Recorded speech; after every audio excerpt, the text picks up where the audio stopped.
kecil.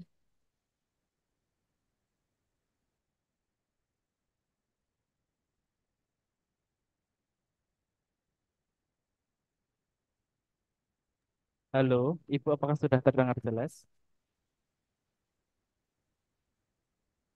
Halo. Iya, kedengeran. Ah, baik, silakan kepada Bapak Ibu guru yang ingin bertanya untuk present dan menyalakan kamera. Silakan Bapak Ibu. Ini mumpung ada kesempatan bertanya langsung bersama Bu Nura nih. Henserina Manokwari hadir. Ini saya Jauh-jauh lagi. Ibu ini dari Bapak Ibu gurunya yang ikut kegiatan ternyata dari ujung barat sampai ujung timur. Iya. Oh, ada yang baru buka Canva kali ini. Nggak apa-apa Bapak Ibu.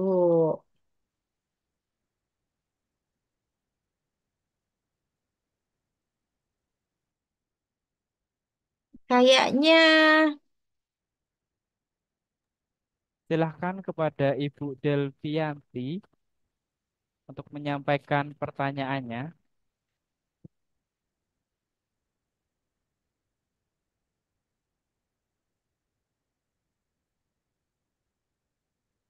Halo, selamat malam Ibu. Halo, Assalamualaikum. Waalaikumsalam. Waalaikumsalam warahmatullahi wabarakatuh. Silakan Ibu untuk memperkenalkan diri terlebih dahulu. Ya, terima kasih Mas Raffi dan Bu Nurma. Perkenalkan, nama saya Delvianti dari SD, guru SD 22 Weratai, Pesawaran, Lampung. Banawa, Lampung. Baik, silakan Ibu untuk menyampaikan Silakan Bu Delvi. pertanyaannya. Baik, terima kasih Bu Nurma atas waktunya. Eh, Tadi berdasarkan paparan dari Bu Nurma tadi, saya terinspirasi. Sebenarnya saya juga nggak bisa nulis. Kalau udah suruh nulis itu bingung mau memulainya. Itu yang pertama. Nah, terkait cerita praktik baik yang Bu Nurma sampaikan tadi, apakah kita boleh mengupload bukti karya kita dengan gambar tapi tidak ada bacaan, tapi dengan gambar-gambar saja seperti Canva itu bisa atau tidak. Terus yang kedua, saya tadi masih kurang jelas Bu tentang dari memasukkan link ke Canva-nya itu Bu. Oh iya. Nah, itu saja Bu. Terima kasih. Assalamualaikum warahmatullahi wabarakatuh. Waalaikumsalam warahmatullahi Waalaikumsalam. wabarakatuh. Baik, terima kasih Bu Delvi untuk pertanyaannya. Silakan Bu Nura untuk memberikan jawaban. Iya, makasih Mas Raffi. Terima kasih Bu Delvi. Salam kenal ya Bu Delvi. Untuk cerita praktik baik itu harus berkata-kata ya Bu Delvi ya nggak boleh kalau cuma gambar saja ya Bu Delvi. Jadi memang kita harus ya latihan menulis kayak gitu. Tapi daripada mengedit video enakan mana ya Bu? Kayaknya malah enak itu ya menulis ya Bapak Ibu. Tapi memang ini terintegrasi dengan teknologi sih.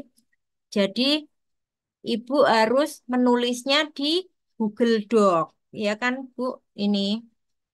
Nah, setelah itu kan kita habis menulis, kita share. Nah, share-nya, linknya juga harus everyone. Nih, kalau pakai Belajar ID pasti pertama di sini, kementerian. Nah, ini pakainya yang anyone. Nah, lalu copy link, Bu. Nah, copy link, habis itu buka di Canva. Nah, memang itu, apa namanya, banyak sekali langkahnya.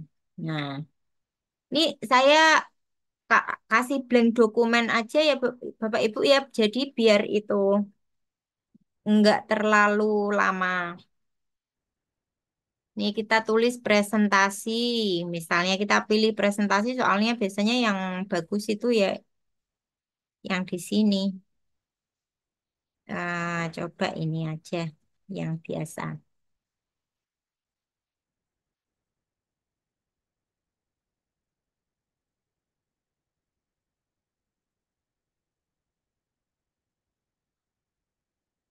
Kalau mau biasa aja, tidak usah didesain-desain kayak gitu juga nggak apa-apa, Bapak Ibu bisa. Tapi kalau didesain lebih bagus. Ini kan kita tambah yang ini ya Bapak Ibu. Ini diganti nama Bapak Ibu. Nih, misalnya itu tadi cerita praktik baik. Ini nama Bapak Ibu. Terus instansi. Cukup gini aja Bapak Ibu. Nah, bagaimana cara membuat linknya? Cukup di tulisannya ini Bapak Ibu.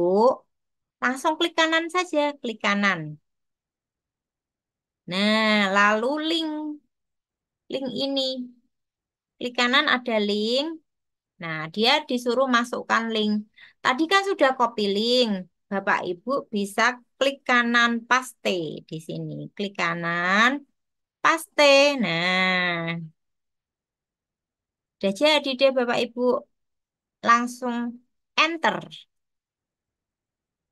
Nah, ketik dan udah jadi Bapak Ibu. Nanti dia kalau kita klik masuknya ke Google ini tadi. Nah, seperti itu, Bu. Udah jadi. Dicoba ya, Bu. Nanti kan itu ya, apa namanya? Ada ya kalau yang RHK berapa itu ya yang eh, mengupload cerita praktek baik itu kayaknya 12 ya Bapak Ibu ya. Nilainya tinggi. Itu nggak ada kurasinya loh Bapak Ibu. Tinggal Bapak Ibu upload saja. Nah, nanti kalau kurasinya itu masuk ke rekomendasi jempolan apa enggak. Kalau misalnya biasa ya sudah kayak aksi nyata itu. Jadi nanti bisa dibagikan karyanya. Dan dapat RHK 12, maaf, nilainya 12 poin kayaknya itu RHK yang mengupload cerita atau video praktek baik, Bapak Ibu. Bu, kalau praktek baiknya itu apakah harus di dalam yang ada kegiatan di dalam kelas dengan siswa saja? Boleh tidak praktik baik yang lain seperti contoh, saya kan sebagai pelatih kabupaten kayak untuk bidang ekskul pramuka. Nah, pada saat saya mengadakan kegiatan di kabupaten itu boleh tidak, Bu? Di luar Oh ya, pembelajaran gitu. praktek baik boleh apa saja, Bun. Tadi kan ada kalau sudah mengupload praktek baiknya ada deskripsi, itu ada kelas berapa. Tapi kalau enggak apa ya enggak terkait kelas ya centang aja yang enggak terkait kelas. Terus habis itu ada yang terkait kurmer apa P5 atau lainnya. Berarti nanti centang aja yang lainnya. Kan ada centangannya. Itu pun bisa saja. Pokoknya praktek baik itu segala sesuatu yang dipraktekkan dan hasilnya baik. Tapi kita guru kan pasti itu melakukan itu semua, Bu. Iya kan? Iya, Dicoba ya, makasih. Bun. Sama-sama. Nggih. Baik, terima kasih Bu Nura dan Bu Delvianti. Yang selanjutnya di sini ada Bu Hajra. Halo, selamat malam Ibu.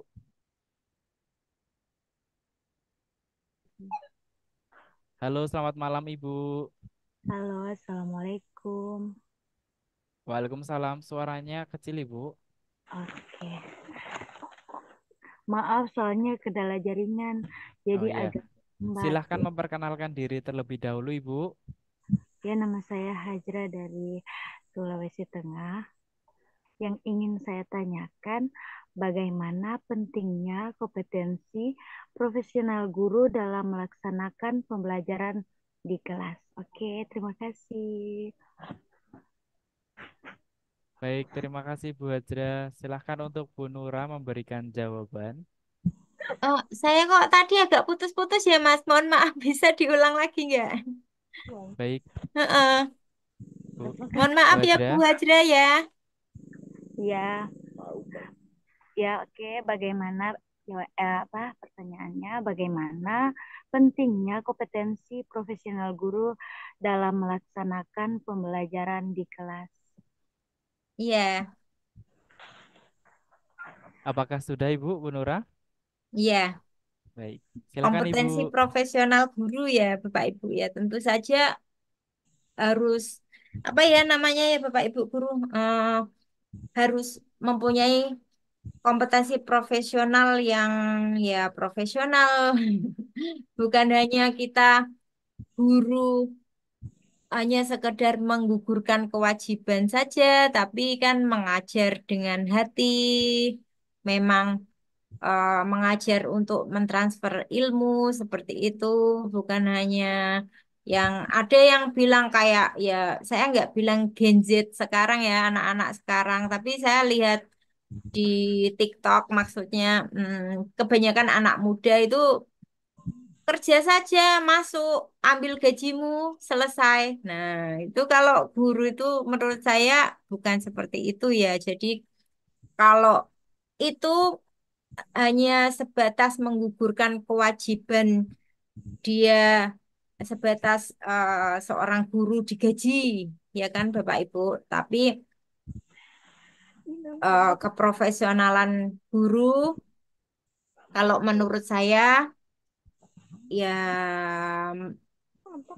apa ya kita apa ya mem- bisa menghasilkan anak didik yang bisa survive gitu nantinya Bapak Ibu.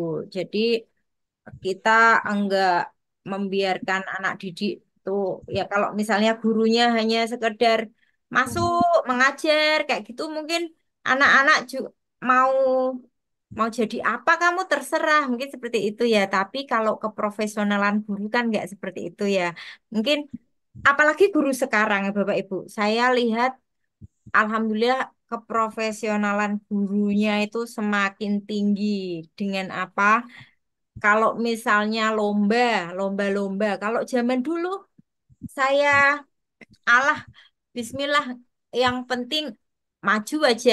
Misalnya kalah menang nggak penting. Ya meskipun memang benar ya kalah menang nggak penting. Tapi maksudnya effort gurunya itu kalau zaman sekarang itu semakin tinggi. Dalam artian muridnya harus mampu berkompetisi dengan yang lainnya menunjukkan hasil yang terbaik. Nah, kalau zaman dulu eh, istilahnya ora dibayar nggak dibayar buat mendampingi anak lomba, buat melatih anak lomba, udah biarin terserah. Nah, kayak gitu. Tapi saya lihat guru-guru zaman sekarang mereka loyalitas banget. Misalnya nggak ada anggaran untuk melatih anak, tapi dia menunjukkan keprofesionalitasannya. Nggak apa-apa, yang penting muridku bisa survive, bisa berkompetisi dengan nggak meskipun nggak juara, tapi menunjukkan hasil yang terbaik dia sendiri gitu loh Bapak Ibu. Jadi ya itu tadi mengajarnya lebih dengan care ya Bapak Ibu. Jadi murid-murid mau jadi apa itu tuh sudah dalam pikiran guru gitu loh. Bahkan saya punya temen itu dia kalau setiap tahajudnya itu selalu ada nama-nama muridnya yang disebut ya gitu. Jadi enggak yang saya enggak setuju sekali ketika ada statement yang udah kerja apa kerja sesuai tanggung jawabmu, lalu pulang. Kalau gajian ambil gajimu nggak? Itu kayaknya bukan profesional yang seperti itu. Sebenarnya ini cerita praktek baik sih Bapak Ibu, tapi tentang profesionalisme ya enggak apa-apa ya Bu. Itu tadi juga ada cerita praktek baiknya. Terima kasih Bu Ajra, semoga berkenan dengan jawaban yang ini menurut opini saya sendiri, tapi kalau misalnya memang ada yang apa namanya Ya kayak tadi yang penting tanggung jawab dia dilaksanakan, terus habis itu udah pulang, kalau gajian ya gajian kayak gitu. Ya itu terserah Bapak Ibu. Tapi kalau menurut saya ini apa ya, asumsi saya pribadi, kalau saya nggak begitu suka yang kayak tadi, soalnya saya, ya ini kalau saya sih, saya bekerja jadi guru itu juga apa ya, ya apa ya, hiburan buat saya jadinya. Memang eh, anak-anak itu memang ya, kalau kalau nggak sesuai target sedikit tuh saya sudah kepikiran gitu loh. Waduh, ini kok nggak sesuai target pembelajaran, besok bagaimana? Kalau yang sekarang aja nggak tercapai, apalagi besok dia, apakah nanti tertatih-tatih jalannya, itu sudah di pikiran kayak gitu. Jadi kalau menurut saya ya itu sih. Kalau guru kan 24 jam ya menyandang predikat guru. Jadinya memang ya, eh, menurut saya siswa ya diperhatikan keprofesionalan seorang guru itu, kalau udah menghasilkan anak yang, siswa yang bisa survive, kalau menurut saya bisa survive untuk kehidupannya. Terima kasih Bu Ezra. Oke, terima kasih Bu. Sama-sama. Baik, terima kasih Bu Nura dan Bu Hajra. Yang selanjutnya di sini ada Bu Ririn. Halo, selamat malam Bu Ririn. Hai Bu. Halo, selamat malam Ibu. Halo, selamat malam. Ada yang ingin ditanyakan Ibu? Ya, saya dari SMP 1 Karanganyar Ngawi, Jawa Timur. Saya mau menanyakan tentang ini. Untuk ya kalau dulu ya saya menulis buku itu yang belum RHK ini kan bisa buku itu sebagai karya inovatif. Saya guru bahasa Indonesia. Saya menulis buku puisi itu dulu sebagai karya inovatif. Kalau sekarang itu di dalam RHK bila menulis